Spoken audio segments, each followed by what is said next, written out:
Hey ladies and gentlemen, welcome to Miss Carol's show. Today Mohit will be joining me, Rahul, your host, to discuss about the Canadian trade mission to Philippines. Let's get right into it. And so Mohit, this will be the agenda for today. This will be some of the points we'll be discussing for today's episode. So Rahul, what do you know about trade mission? Well, let me tell you about it. The purpose of trade mission is about exploring international business opportunities.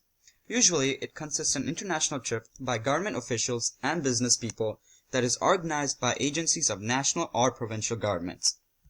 Countries also develop healthier relationships, obtain scarce goods and quality goods through trade missions. Oh wow Mohit, I never knew a trade mission was of this extent. So now to move on to the economy of Canada.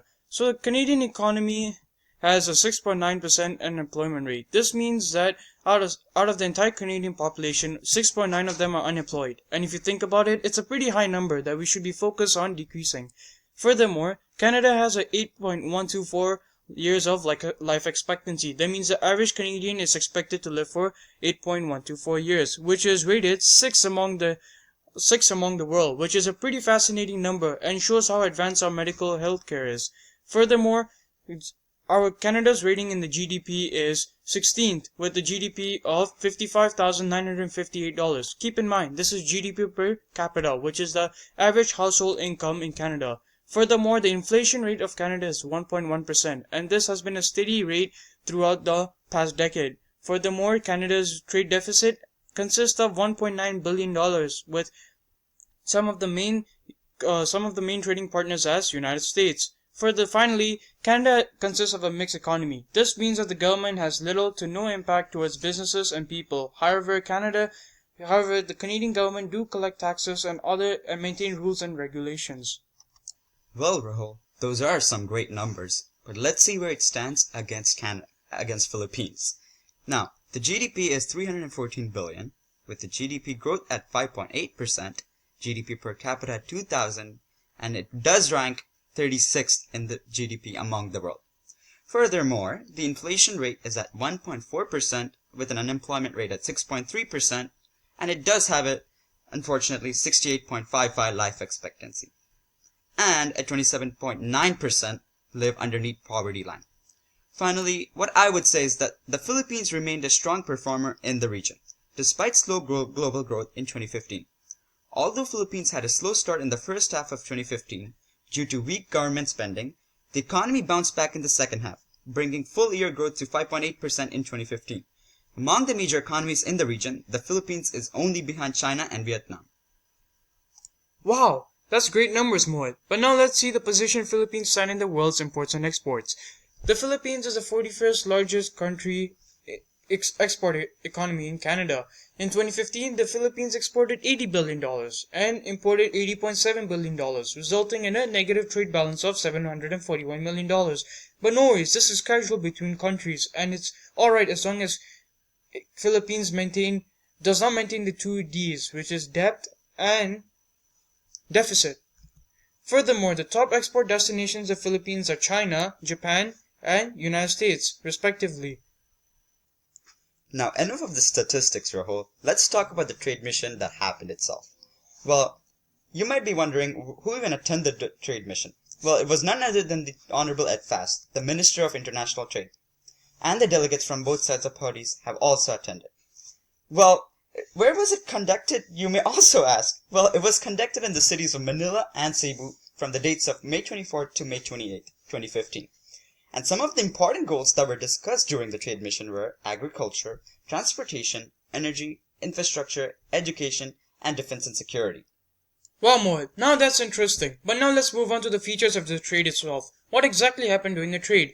So, in between the trade occurrence, Canada and Philippines maintain a free trade agreement. This means that no tax can be placed on goods being exported and imported from both sides of the countries. Furthermore, this also increases the trade between countries. That means more goods are imported and exported, allowing both countries to develop the economy and make more money.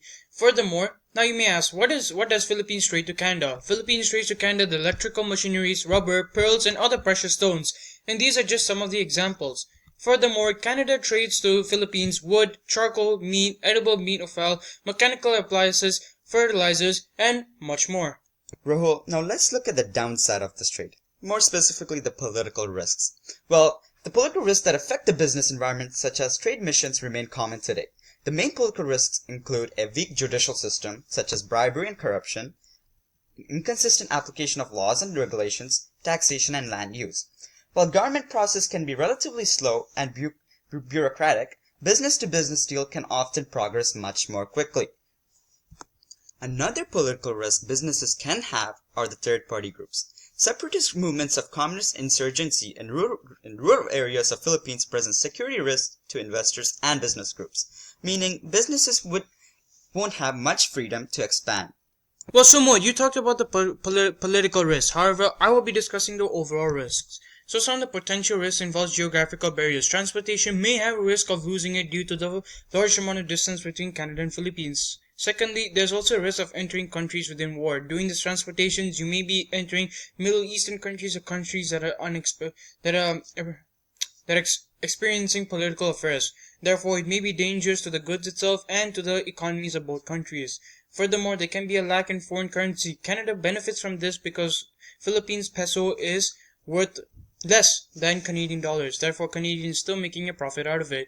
Another risk is the language barriers. Canada and Philippines have two different national languages. Therefore, it may be hard for each other to communicate. And furthermore, there might be corruption between business associates, and this has to be prevented between both countries. So these are some of the other risks that involves which is being involved in the. Well, Rahul, we did talk about the risks now, but let's look at some of the benefits.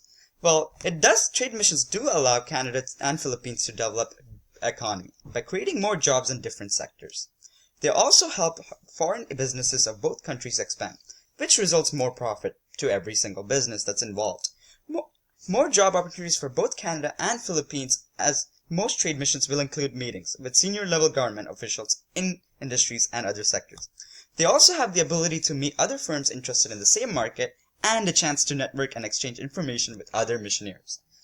Well, thank you, Mohit, for joining us today. No problem, Rahul. I hope that you have obtained and enjoyed information in our talk show. Definitely. I hope to obtain more information through Miss Carol's show further. So do I. Thank you and have a great day.